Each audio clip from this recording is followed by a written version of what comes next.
The glass was still warm when she set it down. Half empty. Lipstick stained. Quiet.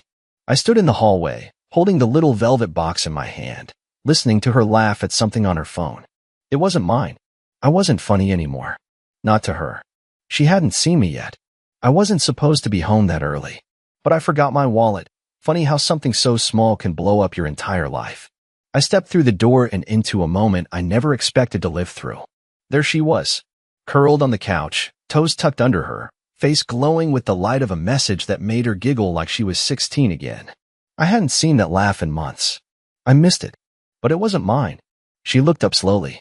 I saw the flicker before the smile, fear, guilt, calculation. Then the smile came. Too late. Too forced. Too careful. You're home early, she said, like she hadn't just been caught slipping out of who she pretended to be. I forgot something, I said. The silence was not comfortable. It was strangling. I wanted to ask her then, who was he? How long? Did you even flinch when you erased my name from your joy? But I didn't. Instead, I walked to the table, set down the velvet box, and slid it across the surface like I was offering her a piece of my soul wrapped in ribbon. What's this? She asked. I looked at her like a man watching the sea rise over his front porch, helpless. Tired. Already wet to the knees. Open it, I whispered.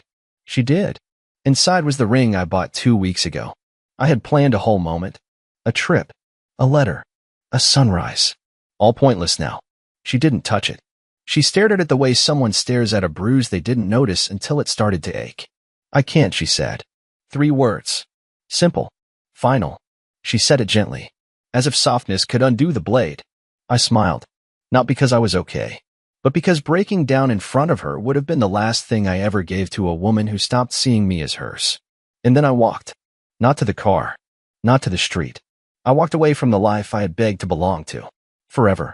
I didn't look back when I walked out. I didn't even close the door properly. It stayed cracked open behind me, like an unfinished sentence. The air was still, the street lamp flickered, and my footsteps sounded too loud for a moment like this. My hands were shaking. I didn't know where I was going, and it didn't matter. I just knew I couldn't be in that house another second. That house that smelled like her perfume, that held our wedding photos on the wall, that echoed every lie she told with that gentle, practiced smile. I ended up at the 24-hour diner on Larkin Avenue. I sat at the farthest booth, where the fake leather was torn at the edges, and the table still had coffee rings from someone else's bad night. I didn't order anything. I just sat there, staring out the window like the rain might give me an answer. My phone buzzed twice in my pocket. I didn't check it. I knew it was her. She always texted instead of calling when things got emotional. Easier to control the conversation. Easier to revise your thoughts when someone can't hear your voice cracking. I was about to finally leave when a waiter came by and placed a hot chocolate in front of me. I looked up, confused. He just shrugged and said, "Lady said you looked like you needed something warm." It wasn't her. It was a woman in the corner booth, maybe in her 50s, reading a worn-out paperback. I gave her a weak nod, then stared at the drink. I didn't take a sip. I just let the heat warm my hands while the rest of me stayed cold. Eventually, I walked to my brother's place. He lives on the 2nd floor of a house that smells like stale popcorn and old gym socks. He opened the door, saw my face, and didn't say a word. Just let me in and handed me a blanket. No questions. No judgments. Just a nod that said, "Stay as long as you need." The next morning, I woke up with a stiff neck and a pounding headache. My phone had 7 missed messages from her. I read them all. They started with, "We need to talk." Then moved to, "I didn't mean it like that. Please, don't make this bigger than it is."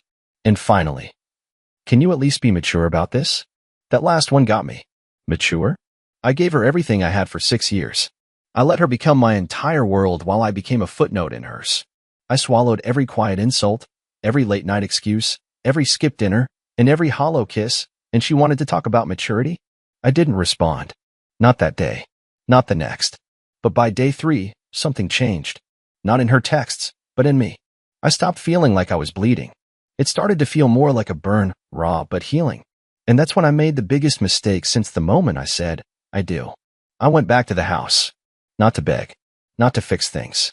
I told myself I just wanted closure. I had no plan, just a bad idea and a house key that still worked. The moment I stepped inside, the silence punched me in the gut. It wasn't the same house anymore. It smelled like lavender and lemon, her go-to cleaning mix. The dishes were stacked. The laundry was folded, like she was preparing it for someone else. I walked into the bedroom, and everything was too neat, too curated. A hotel version of our marriage. I sat on the edge of the bed, took a deep breath, and that's when I saw it. Her laptop. Still open.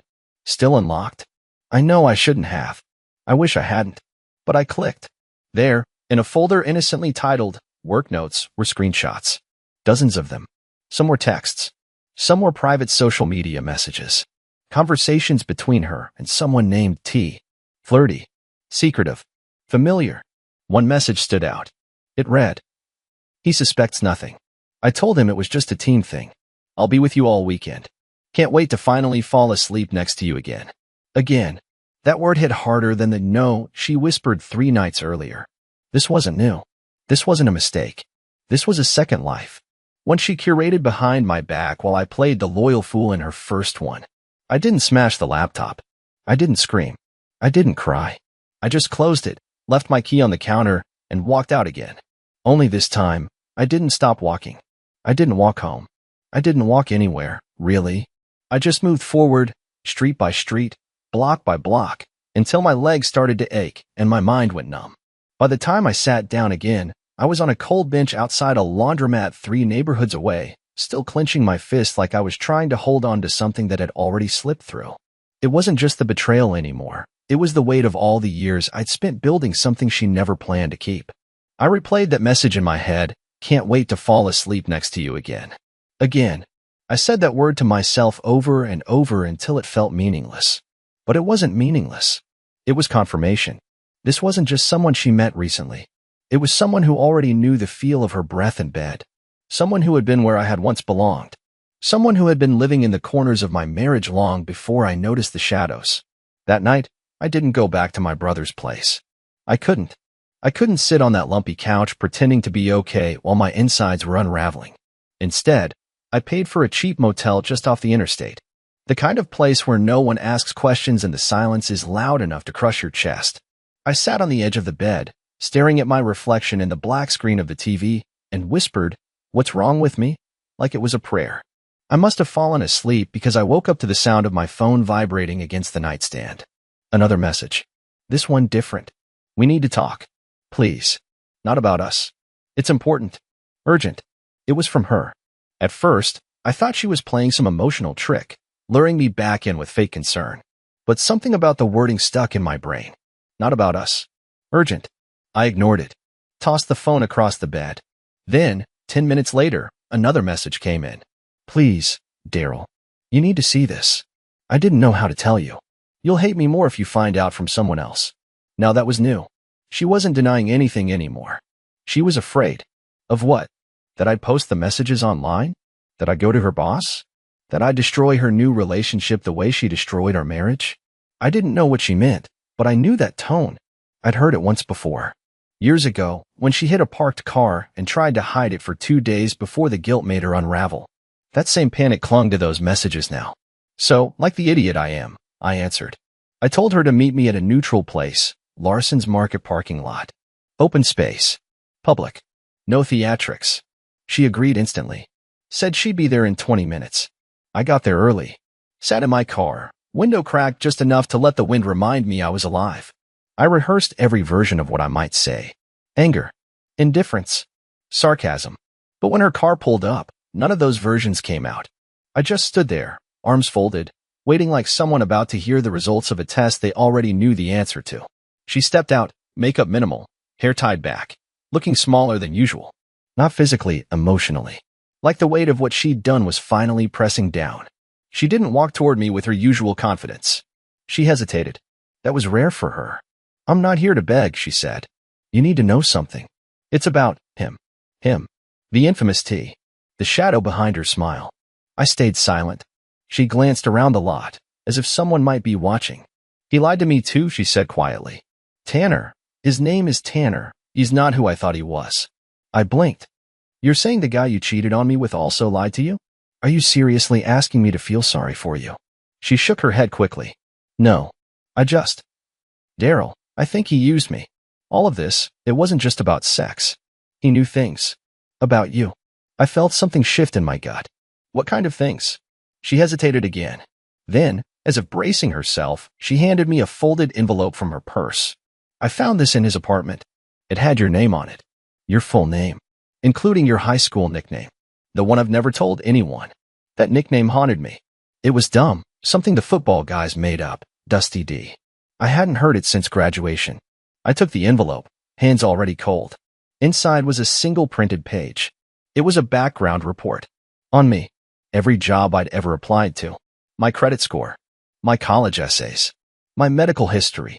My social media comments from 2008. Even an old message I once sent to a girl named June in freshman year. Just one line. I wish I were good enough. He had it all. Tanner had been watching me for a long time. I looked up at her, throat dry. Why would he do this? Why me? She swallowed hard. That's what I'm trying to figure out. But I think this wasn't just an affair. I think you were the target all along. My knees buckled slightly. I leaned on the hood of her car. For the first time since she said no, I realized this wasn't just a broken marriage. It might have been something darker. Something planned. The sheet of paper crinkled in my hand as I stared down at the words. It wasn't the length of the document that disturbed me, it was the precision. Whoever compiled this knew me in a way even I hadn't allowed myself to acknowledge. The layout wasn't just factual, it was invasive. Structured. Like someone had followed my life for years, cataloging everything. The kind of information no one had access to unless they went digging way beyond the surface. Way beyond what's legal. When I finally looked back up at Callie, she was biting her lip, nervously shifting from foot to foot like a teenager caught smoking behind the school gym. She was scared, no doubt. But I couldn't find it in myself to comfort her. Not after what she did. Still, this Tanner guy, he had something on both of us. And that changed everything. You need to start explaining. Right now, I said, trying to keep my voice steady. Who is he? Really? Where did you meet him? She nodded quickly. Work conference. It was out of state. You remember that trip I took to Denver last fall? That's when it started. He wasn't with our company, he was just there. Said he worked freelance for a bunch of agencies. We had drinks with the team one night, and he was charming. He wasn't even hitting on me at first. He just asked a lot of questions. About my job, about my life. And then one day, it just turned into something else. I narrowed my eyes. How does that become this? I waved the envelope. I don't know. She snapped, then immediately lowered her voice. At first, it felt like, I don't know, like someone actually saw me. You've been so distant back then, and he made me feel alive. I thought it was harmless.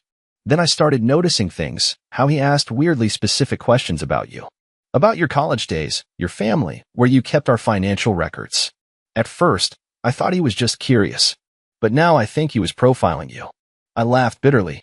So you slept with a guy who was building a file on your husband. Sounds like love. Her face crumpled for a second, but I didn't care. I wasn't trying to be cruel, I was just done cushioning the truth. She had invited this man into our lives, opened the door, and let him sit at the table of everything I once thought was sacred. I swear I didn't know, she whispered. He said he wanted to help me help us. That maybe we'd be better off apart, that you were hiding something from me. He made it sound like he was protecting me from you. That stopped me cold. What? She hesitated, then pulled out her phone. Here. She showed me a series of messages from Tanner. Screenshots. Messages I'd never seen. Fabricated emails. Doctored photos of me in places I'd never been. One was a hotel reservation under my name dated during our anniversary weekend, even though I had been with her the entire time.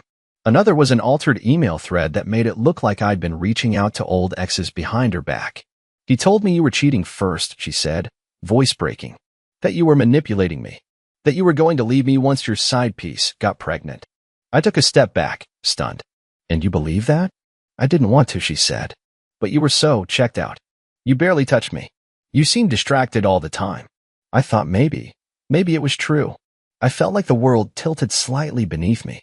All those nights I was quiet, all the moments I stayed up late job hunting without telling her, all the ways I held in my stress because I didn't want to burden her, it had been twisted into evidence against me. You didn't even ask, I muttered. She looked ashamed. I know. So what now? I asked after a long pause. Why tell me this now? What changed? She looked at me with eyes that were no longer defiant, no longer defensive. Just broken. He's gone. I blinked. What do you mean? After I confronted him last night, he packed up and disappeared. His apartment's empty. No trace. He even deleted his number. It was like he never existed. My heart sank. What did you say to him? I told him I found the file on you. I told him I'd gone too far and that I was going to tell you everything. He laughed, said it didn't matter anymore, that I was just the means to an end. What end? She hesitated. I think he was after something bigger. Money. Leverage. Something about your father. Now I was fully alert. My father died when I was 17. I know. But Tanner said something weird. He mentioned a trust fund. A sealed record. A lawsuit? I didn't understand it. But he said you'd been hiding your real identity. That you weren't just some substitute teacher living paycheck to paycheck. I couldn't breathe. My legs gave way, and I leaned on the edge of the car. No one knew about that. Not even Callie. I never told anyone. My father had left behind a messy, private court settlement after his business went under, a case that had been buried under non-disclosure agreements and sealed court orders. I got a portion when I turned 25 and used it to pay off debt, then buried the rest in investments. Quiet. Clean. Untouchable. And now this stranger knew. Why would he care about that? I whispered. She looked me dead in the eyes. Because he wasn't just someone I met. He knew who you were before I ever told him. I think this whole thing started before we ever met him. Before Denver. Before the affair. I suddenly felt cold all over. So what are you saying? I think someone sent him. I didn't respond right away. I couldn't. I just stared at her like she had grown a second face and both were lying to me. The words were out there now, someone sent him, but they didn't make sense. Who would do something like that? Who even could? For what? A man doesn't go undercover into another man's marriage for sport. You don't seduce someone's wife and orchestrate years of manipulation just because you're bored. This was about something else. Callie leaned against her car, arms folded, face pale in the soft light of the parking lot. For once, she looked like someone who regretted something too big to undo. I wanted to scream at her, to tell her she had helped destroy my life, that she invited the poison in and then acted surprised when everything started to rot. But I didn't have the energy anymore. All I had were questions. You think it's connected to my father? I said slowly. You're sure? She nodded. He brought him up twice. Said something about unfinished business. At first, I thought he was trying to provoke you, but now, I don't know. I couldn't believe it. My father had died 2 decades ago. A brilliant man, but a flawed one. He was the kind of entrepreneur who wore charm like a suit and left wreckage behind when things fell apart. When I was a kid, he was a ghost who only showed up when the lights were bright and the cameras were rolling. He ran a tech company that burned fast and died in scandal. Embezzlement, intellectual theft, lawsuits. We went from upper middle class to just barely scraping by in a matter of months. Then, just when it seemed he was about to go to trial, he died in a single car crash on a mountain road. The autopsy said it was a stroke. Some people whispered it was something else. But I never dug into it. I didn't want to. My inheritance, if you could even call it that, came through a quiet settlement between the remaining partners. There were NDAs, sealed documents, and a financial advisor who told me to forget about it and live my life. And I had. Until now. Daryl, Callie said, softer, I think you need to find out who Tanner really was. The idea terrified me. But it also gave me a weird sense of focus, like someone had snapped their fingers in a dark room, and I could suddenly see the outline of the walls around me. I needed answers. I needed names. And there was only one place that could give me even a piece of that. My father's old partner, Julian Cross. Julian had vanished from the media years ago, after the company imploded. Rumor was he'd bought property in northern Vermont and went full recluse. No internet, no phone, just solar panels and a satellite dish. I still had his last known mailing address. I'd kept it in a drawer full of things I never had the courage to deal with. Legal letters, old photos, the only handwritten note my dad left me, which simply said, they'll never let you live quietly. Be smarter than I was. I booked the bus that night. No plan, no luggage. I didn't even tell Callie. I just left. The ride was long, foggy, and filled with the kind of anxious silence that makes you question whether your own memories were ever real. I kept looking out the window like I was expecting some ghost to appear in the trees. Tanner's face kept floating into my head. I didn't even know what he really looked like. Everything about him had been filtered through Callie's experience, his charm, his confidence, his seduction. But now, with what I knew, none of that mattered. He wasn't her lover. He was a weapon. By the time I arrived in Vermont, it was nearly dusk. The town where Julian allegedly lived barely qualified as a town, just a collection of old houses, one diner, and a general store that also sold hunting knives and used books. I had to walk the last mile to his property. The road was overgrown, more of a dirt path than a driveway. When I reached the edge of the woods and saw the cabin through the trees, I wondered if I'd made a mistake. But then the door opened. Julian Cross hadn't aged well. His gray hair was wiry, his beard unkempt, and his eyes looked like they hadn't truly rested in years. But he recognized me immediately. "Daryl," he said, blinking like he wasn't sure I was real. "You look like your old man. Just less angry." I didn't know what to say to that, so I said nothing. He gestured for me to come in. The inside of his cabin was surprisingly clean, full of dusty books, old hard drives, and file boxes labeled in black marker with cryptic titles like Black Sparrow and Montero, 1998. I got straight to the point. "I think someone's targeting me. Someone who knew my dad. He used a fake name, Tanner. Dated my wife. Manipulated her. Collected data on me. Told her I was hiding something. Mentioned a trust. A sealed case. You were there. You know what happened. Tell me what they're trying to find." Julian sat down slowly, like the weight of my words aged him 10 years and 10 seconds. He reached into a drawer, pulled out a folder, and set it on the table between us. "You really want to know what your father buried?" he asked. I didn't come all this way for nothing. He opened the folder. Inside was a photo of a young man in a suit, handsome, tan, confident. He looked vaguely familiar. I realized after a few seconds that it was the same man I'd seen in the blurry photo Callie showed me. "That's not Tanner," Julian said. "Who is it?" Julian exhaled. "His real name is Lane Mercer.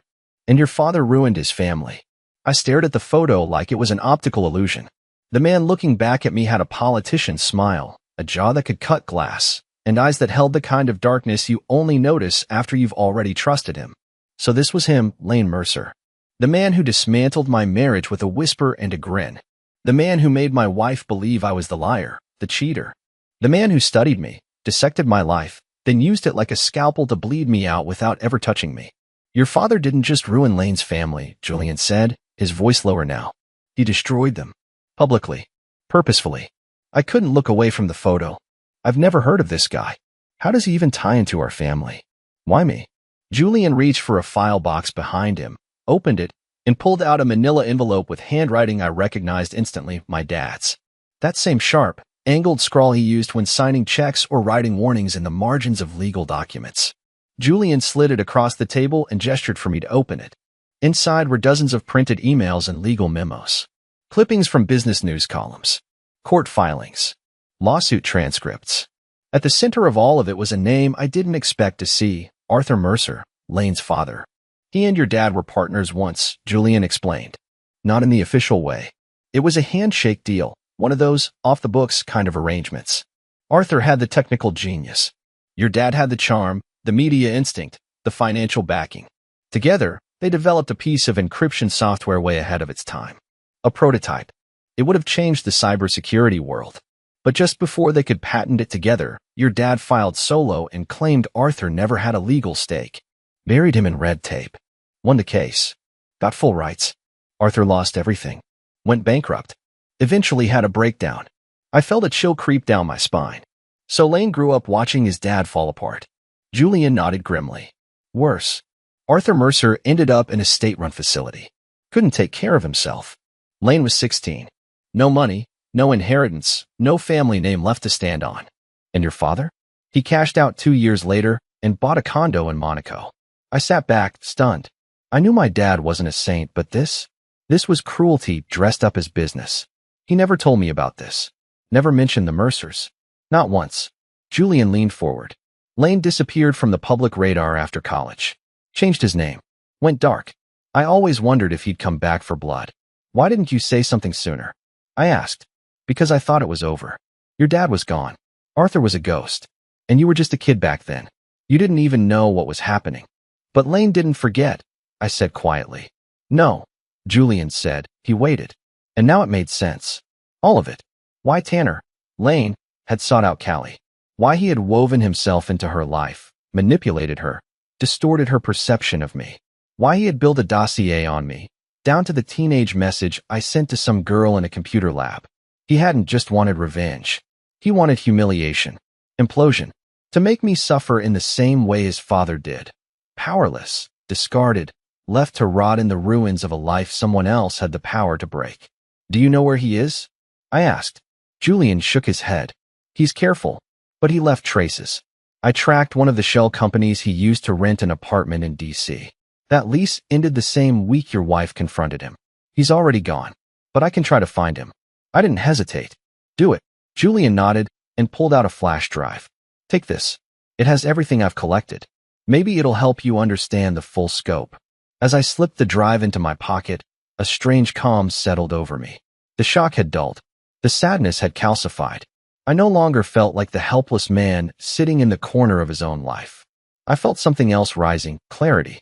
But the moment I stepped outside Julian's cabin and turned on my phone, all of that clarity cracked. 12 missed calls from Callie. 1 voicemail. I hesitated, then played it. Her voice was frantic. Panicked. Daryl, please call me back. I think someone's been in the house. The door was open when I got home. Your laptop's gone. The drawer with the tax stuff is empty. I don't know what's happening. Please come. I'm scared. I broke into a run. By the time I made it back to the city, the sky had turned a color I can only describe as bruised. Thick clouds hung heavy above the skyline like they were trying to smother the sun. I didn't take a cab. I didn't wait for a ride. I ran. From the train station to the block we used to call home. My chest burning, legs shaking, thoughts pounding. Not because I was worried about the furniture or some tax documents. It was the pattern. Lane had already taken pieces of my past, poisoned my present. And now, he was in my future. Stealing forward. Pulling strings.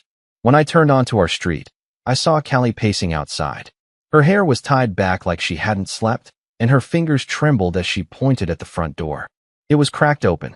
A sliver of absence where something should have been secure. That door had been the threshold to our life. The place I once carried her through with shaking arms on our wedding night. Now it hung crooked, helpless. We didn't speak. I stepped inside. The house was eerily quiet. Not trashed. Not ransacked. That was worse.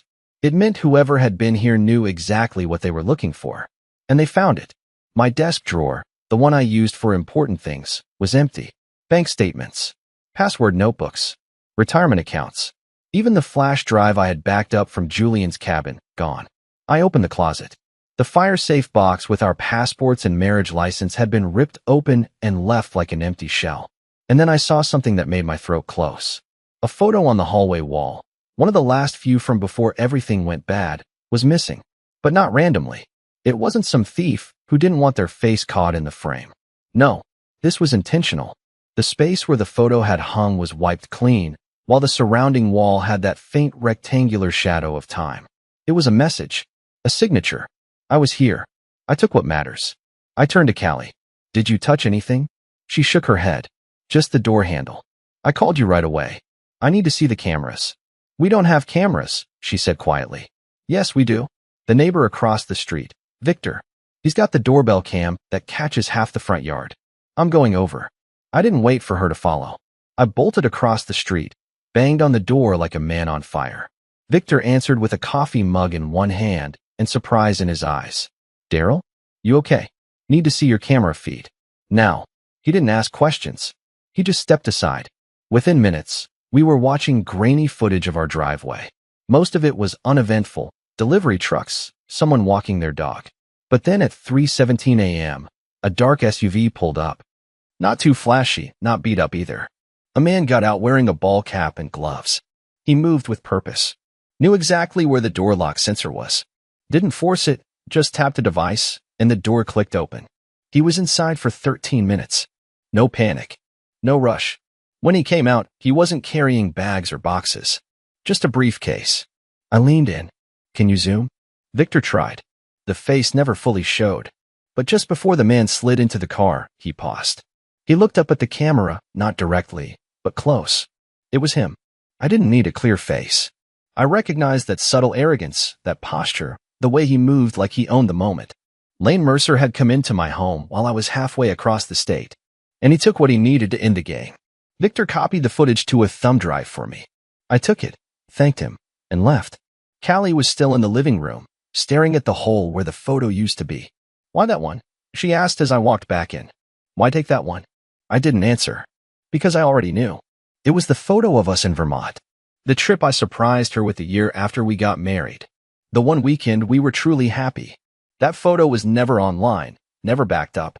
It was a moment we'd framed because it meant something. And now Lane had it. Not to remember us. To erase us. To twist even the good memories into tools. I sat down at the kitchen table and opened my laptop, my backup laptop. The old one I used before the wedding. It was dusty and slow, but it still had something Lane probably didn't know existed. A folder titled Archive. Inside were bank documents I had scanned when I first received the trust fund. Communications with the financial advisory firm. One of the documents included a list of sealed beneficiaries, a clause in my father's settlement. I never looked closely at it. Now, I did. And my stomach dropped. One of the names was Elaine Mercer. Lane's mother. Suddenly everything clicked into place. The sealed fund wasn't just for me. My father had known he destroyed a family. Maybe guilt, maybe fear, maybe court-ordered. Whatever the reason, he had arranged for Lane's mother to receive payouts. Quietly, privately, protected by non-disclosure and hidden in the financial undergrowth of corporate red tape. But Lane must have found out. And if he did, then he also knew what I had never seen, that the final clause in the fund required my authorization to release the remaining amount. Meaning Lane couldn't touch it unless I signed off. I was the gatekeeper. And now I understood what the game had always been. Not just ruin. Not just humiliation. This was leverage. Manipulation. He didn't want me destroyed. He wanted me desperate. So low I'd do anything. Sign anything. I stood up fast. Callie looked startled. Where are you going? To end this, I said. Before he does. I didn't sleep that night. I couldn't. I just sat in my car outside the house, engine off, hands gripping the steering wheel, eyes locked on the horizon as the night slowly peeled back into morning. I thought about everything. How I ended up here. How a stranger walked into my life like a friend. How the woman I loved let herself become the weapon that almost destroyed me. But most of all, I thought about the moment my father tried to warn me. They'll never let you live quietly. Be smarter than I was. He wasn't talking about competitors or markets or shareholders. He was talking about guilt. And maybe, in his own broken way, he was trying to atone. That trust fund? It wasn't just money. It was a lifeline. A last-ditch apology to the people he'd hurt. People like Elaine Mercer. And people like me, his son, who had to carry the shame he never publicly shouldered. I spent the next day calling every contact Julian had ever worked with. Every legal tie to the fund. Every digital thread. I traced the last known IP address Lane had used to download the files he'd stolen from my house. Then I traced the access point he used to log in again. The geolocation hid in Maryland. A rural town just outside of Rockville. I didn't go alone. I called Julian, told him what I found, and he met me halfway. By late afternoon, we stood outside a rundown property hidden behind a tall gate and hedges. The kind of place you rent when you don't want to be seen. We didn't knock. Julian knew someone who could get a warrant to force access to the premises through a digital fraud clause connected to the theft of my laptop. It was quiet. Lane was gone. But we found what we needed: files, drives, a detailed plan, notes on me, on Callie, on my father, even notes on Julian. The most chilling part? He had copies of the trust fund documents annotated, marked in red pen. He has to be the one to authorize it. Break him. Break him. That was the whole point. I was never the target because of who I was. I was the target because of who I wasn't. I wasn't my father. I wasn't a man who ruined lives for profit. I wasn't someone who buried guilt under bank accounts and lies. And that, ironically, is what saved me. I didn't sign away my values. I didn't destroy someone to protect myself. I walked away. 3 days later, I submitted everything to the proper authorities. Julian helped me draft a full legal report. We protected what was left of the fund. I even filed for it to be restructured, 50% to be released to a foundation in Elaine Mercer's name. Publicly. Transparently. And the rest? I donated it. It was the only way to end the cycle. Callie and I met once more after that. At a small cafe near the lake, far from our old neighborhood. She looked older, not in a tired way, but in a reflective one. She apologized again. Sincerely. I told her I forgave her. Not because I forgot, but because I refused to carry the bitterness any longer. She cried. I didn't. We said goodbye like two people who once loved each other deeply and now understood that love can't survive on its own. It needs honesty, safety, loyalty. We hadn't given each other that. Not when it mattered most. Weeks passed. Then months. I moved to a smaller town. Found work again, Nothing glamorous. Just honest. I took up photography on the weekends. Something about capturing moments that couldn't be faked felt healing. Real. One afternoon, I found myself walking through a street fair and stopped to watch a little boy trying to fly a paper kite that kept crashing. His dad knelt beside him, adjusted the frame, whispered something, and they tried again. The kite soared. I smiled. It hurt. A little. But it felt good too. Sometimes, the most powerful moment in your life isn't the one where you fight back, or scream, or burn it all down. Sometimes, it's when you walk away, with nothing but your name, and the quiet conviction that you didn't become the worst part of your story. Because I didn't. I'm not broken. I'm just beginning again.